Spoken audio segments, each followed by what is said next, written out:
থাকিব। মুখ্যমন্ত্ৰীৰ জীৱন প্ৰেৰণা মহোদয় যুৱ প্ৰজন্মক সমৰ্থ কৰাৰ প্ৰচেষ্টা অব্যাহত ৰাখি শিক্ষা সামৰি নিয়োগ বিচৰা স্নাতকসকলক সহায়ৰ বাবে আমি দায়বদ্ধ।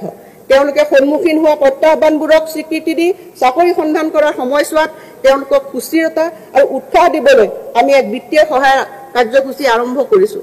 এই পদক্ষেপ নিবনুৱা ভাত্তা নহয়, ই হৈছে প্ৰতিযোগিতামূলক পৰীক্ষা সাক্ষাৎকাৰ আৰু উদ্যমিতাৰ ক্ষেত্ৰলৈ সাজু কৰাত সহায়ক বাবে এক অনুপ্ৰেৰণামূলক সমৰ্থন।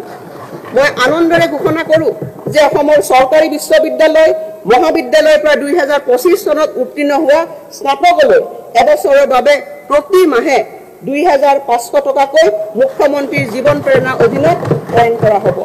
ইয়াৰ উপৰি জিলা আয়ুক্তৰ পৰামৰ্শ মতে মাহে 2500 টকাৰ পৰিৱৰ্তে 25,000 টকাৰ এককালীন বিত্তীয় সাহায্যও আমি আগবঢ়াম। মহোদয়, মই ঘোষণা কৰিবলৈ পাই আনন্দিত হৈছোঁ যে আমাৰ মুখ্যমন্ত্ৰী মহোদয়ৰ মৰমৰ ভাগিনসকলৰ বাবে এই উৎসৰ্গিত পদক্ষেপ গ্ৰহণ কৰা হৈছে।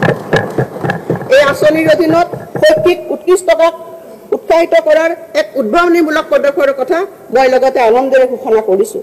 ৰাজ্যিক আৰু কেন্দ্ৰীয় চৰকাৰৰ বিশ্ববিদ্যালয়ৰ গৱেষক শিক্ষাৰ্থীৰ বাবে লিংগ নিৰ্বিশেষে 25,000 টকা আৰু দিব্যাংগ গৱেষক শিক্ষাৰ্থীৰ বাবে 50,000 টকাৰ এককালীন অনুদান আগবঢ়োৱাৰ মই প্ৰস্তাৱ দিছোঁ। এই আঁচনিৰ বাবে কেৱল অসমৰ স্থায়ী বাসিন্দাহে যোগ্য বিবেচিত হ'ব। মুখ্যমন্ত্ৰীৰ নিযুত মইনাৰ পূৰ্বৰ বৰ্তমানৰ আৰু ভৱিষ্যতৰ হিতাধিকাৰীসকল ইয়াৰ বাবে বিবেচিত নহ'ব।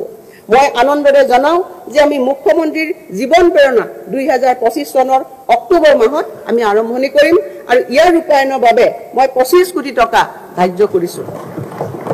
মুখ্যমন্ত্ৰীৰ আত্মনিৰ্ভৰ অসম অভিযান মহোদয়, মুখ্যমন্ত্ৰীৰ আত্মনিৰ্ভৰ অসম অভিযান হৈছে এটা ৰূপান্তৰকাৰী পদক্ষেপ যাৰ লক্ষ্য হৈছে অসমৰ অতি ক্ষুদ্ৰ উদ্যোগীসকলক আনুষ্ঠানিক ক্ষেত্ৰলৈ আগুৱাই অনা। মুখ্যমন্ত্ৰীৰ আত্মনিৰ্ভৰ অসম অভিযানৰ প্ৰথম পৰ্যায়ত ইতিমধ্যে প্ৰায় 25,000 হিতাধিকাৰীক বিত্তীয় সাহায্যৰ সমৰ্থন আগবঢ়োৱা হৈছে। প্ৰতিজন উদ্যমী হিতাধিকাৰীয়ে প্ৰথমে 75,000 টকা আৰু দ্বিতীয় পৰ্যায়ত 25,000 টকা লাভ কৰে। মই এই কথা ঘোষণা কৰিবলৈ পাই সুখী হৈছোঁ যে এই বছৰ প্ৰথম পৰ্যায়ৰ মূল্যাংকনৰ অন্তত আমি এই 25,000ৰো অধিক হিতাধিকাৰীক দ্বিতীয় পৰ্যায়ত 1 লাখকৈ টকা প্ৰদান কৰিম। তদুপৰি মুখ্যমন্ত্ৰী আত্মনিৰ্ভৰশীল অসম অভিযান 2.0 অধীনত আমি 75,000 নতুন হিতাধিকাৰী এই বছৰত সামৰি ল'ম আৰু ইয়াৰ সৈতে এই 1 লাখ যোগ্য যুৱক যুৱতীৰ প্ৰতিজনে 2 লাখ টকাকৈ আৰ্থিক সাহায্য লাভ কৰিব। তদুপৰি যিসকলে ব্যক্তিগত ডিগ্ৰী সম্পূৰ্ণ কৰিছে তেওঁলোকে 5 লাখ টকাকৈ অৰ্থ সাহায্য লাভৰ বাবে যোগ্য বিবেচিত হ'ব। সকলোৰে সামগ্ৰিক বিকাশৰ প্ৰতি আমাৰ চৰকাৰে প্ৰদান কৰা গুৰুত্বৰ আধাৰত মই এই আঁচনিৰ মুঠ হিতাধিকাৰী 4% দিব্যাংগজনৰ বাবে সংৰক্ষিত কৰাৰ কথা ঘোষণা কৰিছোঁ। এই ধৈৰ্যবাহী কাৰ্যসূচীৰ বাবে মই এই বছৰটোত 773 কোটি টকা উপলব্ধ কৰিম। 1 লক্ষাধিক নিযুক্তি প্ৰদান মাননীয় অধ্যক্ষ মহোদয়, মই এটি গৌৰৱেৰে জনাব বিচাৰিছোঁ যে অসম চৰকাৰে যুৱক যুৱতীক দিয়া 1 লাখ নিযুক্তি প্ৰদানৰ প্ৰতিশ্ৰুতি সফলতাৰে সম্পন্ন কৰিবলৈ সক্ষম হৈছে। 2025 চনৰ জানুৱাৰী মাহলৈ স্বচ্ছ আৰু নিকা নিযুক্তি প্ৰক্ৰিয়াৰ জৰিয়তে আমি 1,19,899 গৰাকী যুৱক যুৱতীক নিযুক্তি সম্পন্ন কৰিবলৈ সক্ষম হ'লোঁ।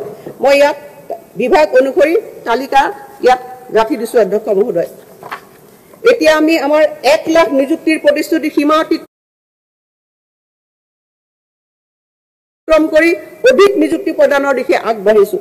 ইতিমধ্যে 40,697টা পদৰ বিজ্ঞাপন প্ৰকাশ কৰা হৈছে আৰু তাৰ লগত সামঞ্জস্য ৰাখি আমাৰ চৰকাৰে প্ৰদান কৰা মুঠ চাকৰিৰ সংখ্যা হ'বগে 1,60,596।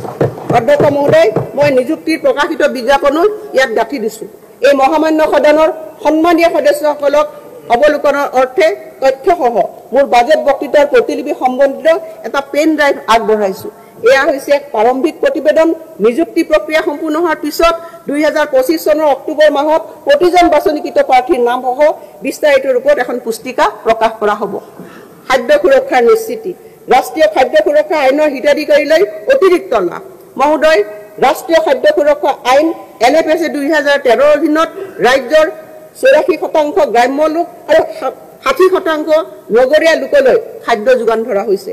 আমাৰ উদ্যমী মুখ্যমন্ত্ৰীয়ে ৰেচন কাৰ্ডৰ গৰাকীলৈ চাউলৰ বাহিৰেও আন সামগ্ৰী বিতৰণ হোৱাটো বিচাৰিছে। অতি উৎসাহেৰে মই ঘোষণা কৰোঁ যে এই বছৰৰ অক্টোবৰৰ পৰা আমি ৰাষ্ট্ৰীয় খাদ্য সুৰক্ষা আইনৰ সকলো ৰেচন কাৰ্ডৰ গৰাকীলৈ ৰাজ সাহায্যযুক্ত হাৰত 1 কিলোগ্ৰাম মচুৰ দালি, 1 কিলোগ্ৰাম চেনি আৰু 1 কিলোগ্ৰাম নিমখ যোগান ধৰিম আৰু 5 জনতকৈ অধিক সদস্য থকা পৰিয়ালসমূহলৈ আমি অতিৰিক্তভাৱে 1 কিলোগ্ৰাম মচুৰ দালি আগবঢ়াম। আৰম্ভণিতে মই প্ৰতি কিলোগ্ৰাম মচুৰ দালিত 25 টকাকৈ, প্ৰতি কিলোগ্ৰাম চেনিত 20 টকা আৰু প্ৰতি কিলোগ্ৰাম নিমখত 10 টকাকৈ ৰাজ সাহায্যৰ প্ৰস্তাৱ কৰিছোঁ। প্ৰতিটো সামগ্ৰীৰ মূল্য সূচাংকৰ ওপৰত ভিত্তি কৰি ৰাজ সাহায্যৰ হাৰ ভিন্ন হ'ব আৰু আমি লগতে সুলভ মূল্যৰ দোকানসমূহলৈ আনুষংগিক কমিশ্যন আৰু পৰিবহণ ব্যয় আদায় দিম। এই পদক্ষেপে প্ৰতিটো পৰিয়ালে সুলভ মূল্যত প্ৰয়োজনীয় পুষ্টি পোৱাটো নিশ্চিত কৰিছে আৰু ইয়াৰ বাবে মই এই বছৰৰ বাজেটত অতিৰিক্তভাৱে 370 কোটি টকাৰ আবণ্টন দিছোঁ। 200 বছৰীয়া অসমৰ চাহ জনজাতি সম্প্ৰদায়লৈ সাহায্য প্ৰদান। অধ্যক্ষ মহোদয়, অসমৰ চাহ জনজাতি সম্প্ৰদায়লৈ কৃতজ্ঞতা জনাই মই ৰাজ্যখনৰ বৰ্তমানে থকা 6.8 লাখ চাহ শ্ৰমিকৰ প্ৰতিগৰাকীলৈ এককালীন বিত্তীয় সাহায্য হিচাপে 5,000 টকাকৈ আগবঢ়োৱাৰ কথা ঘোষণা কৰিবলৈ পাই আনন্দিত হৈছোঁ। ই কেজুৱেল শ্ৰমিক আৰু স্থায়ী শ্ৰমিক উভয়কে সামৰি ল'ব আৰু মই ইয়াৰ বাবে 342 কোটি টকাৰ আবণ্টন দিছোঁ। আমাৰ কৰ্মচাৰীৰ হকে অধ্যক্ষ মহোদয়, অসমৰ প্ৰগতিত চৰকাৰী কৰ্মচাৰীসকলৰ উৎসৰ্গিত সেৱাৰ প্ৰতি স্বীকৃতি জনাই মই তেওঁলোকৰ কল্যাণৰ বাবে বিভিন্ন ব্যৱস্থাৰ কথা ঘোষণা কৰিবলৈ লৈছোঁ।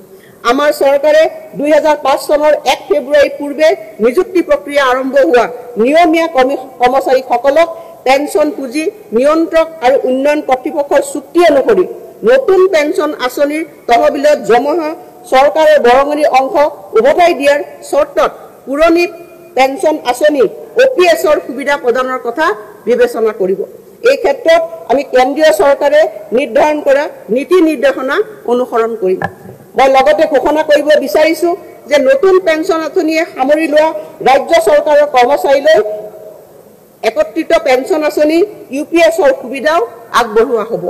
ইয়াৰ দ্বাৰা 2.8 লাখ কৰ্মচাৰী উপকৃত হ'ব যদিও নতুন পেঞ্চন আঁচনি অব্যাহত ৰাখিব বিচৰাসকলে ইয়াক অব্যাহত ৰাখিব পাৰিব।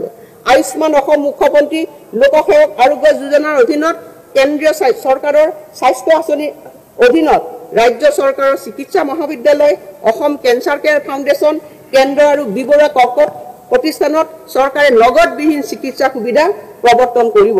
তদুপৰি ৰাজহুৱা খণ্ডৰ প্ৰতিষ্ঠানৰ নিয়মীয়া কৰ্মচাৰী, নিৰ্দিষ্ট বেতন লাভ কৰা মাষ্টাৰ ৰোল আৰু ৱৰ্কছৰ্চ কৰ্মচাৰীসকল আৰু 60 বছৰ বয়সলৈ অনুসূচিত ঠিকাভিত্তিত কৰ্মচাৰীসকলকো সংশ্লিষ্ট সমিতিয়ে নিৰ্ধাৰণ কৰা চৰ্ত অনুসৰি সামৰি লোৱা হ'ব। মহোদয়, আমাৰ চৰকাৰে আশা কৰ্মী, PM পোষণৰ ৰান্ধনী, অংগনবাড়ী কৰ্মী আৰু সহায়িকাসকলৰ পাৰিতোষিক আদি বৃদ্ধিৰ দাবী সম্পৰ্কে অৱগত হৈছে। জনস্বাস্থ্য আৰু সমাজ কল্যাণৰ ক্ষেত্ৰত তেওঁলোকে আগবঢ়োৱা মূল্যৱান অৰিহণাৰ প্ৰতি স্বীকৃতি প্ৰদান কৰি 2025 চনৰ 1 অক্টোবৰৰ পৰা তেওঁলোকৰ পাৰিতোষিক চৰকাৰী ভাত্তা সংশোধন কৰাৰ লগতে এককালীন সাহায্য প্ৰদানৰ বাবে আমি সিদ্ধান্ত গ্ৰহণ কৰিছোঁ। নিৰ্দিষ্ট বেতন লাভ কৰা মাষ্টাৰ ৰোল আৰু ৱৰ্কছৰ্চ কৰ্মচাৰীসকলক চৰকাৰে যোগ্য ঘৰ ভৰা ভাত্তা 50% প্ৰদান কৰিব। প্ৰধানমন্ত্ৰী সূৰ্য ঘৰ মুঠ বিজুলী যোজনাৰ প্ৰতি উৎসাহিত কৰাৰ বাবে ৰাজ্য চৰকাৰে কৰ্মচাৰী প্ৰতি কিলোৱাটত 2,000 টকাকৈ সৰ্বোচ্চ 3 কিলোৱাটত 6,000 টকা পৰ্যন্ত ৰাজ সাহায্য প্ৰদান কৰা হ'ব। এই সুবিধা ঘৰৰ চালত সৌৰশক্তি চালিত বিদ্যুৎ আহৰণ ব্যৱস্থা সংস্থাপন কৰা 50,000 কৰ্মচাৰীক প্ৰথমে অহাসকলক প্ৰথম সেৱা ভিত্তিত উপকৃত কৰিব। মই এই পবিত্ৰ সদনক জনাবলৈ পাই সুখী হৈছোঁ যে আপোন ঘৰ আঁচনিৰ অধীনত আমাৰ ৰাজ্যখনত 40,054 জন কৰ্মচাৰী আৰু আপোন বাহনৰ অধীনত 3,190 জন কৰ্মচাৰীয়ে সুদৰ হাৰ ৰেহাইৰ সুবিধা লাভ কৰি আছে। এই ইতিবাচক সঁহাৰিয়ে এই আঁচনিখন 2025-26 বিত্তীয় বৰ্ষটো অব্যাহত ৰাখিবলৈ আমাক উৎসাহিত কৰিব। এই সুবিধা ৰাজহুৱা খণ্ডৰ প্ৰতিষ্ঠানৰ নিয়মীয়া কৰ্মচাৰী আৰু 60 বছৰ বয়সলৈ অধিসূচিত ঠিকাভিত্তিক কৰ্মচাৰীসকললৈকো সম্প্ৰসাৰণ কৰা হ'ব।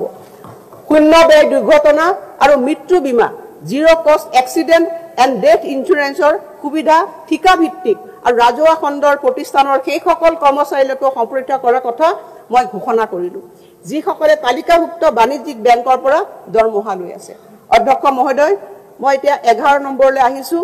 কিতাপৰ বৰ্ষ, সাহিত্য চৰ্চাৰ প্ৰসাৰ আৰু গতিশীল গ্ৰন্থ সংস্কৃতি ধৰি ৰাখিব পৰাকৈ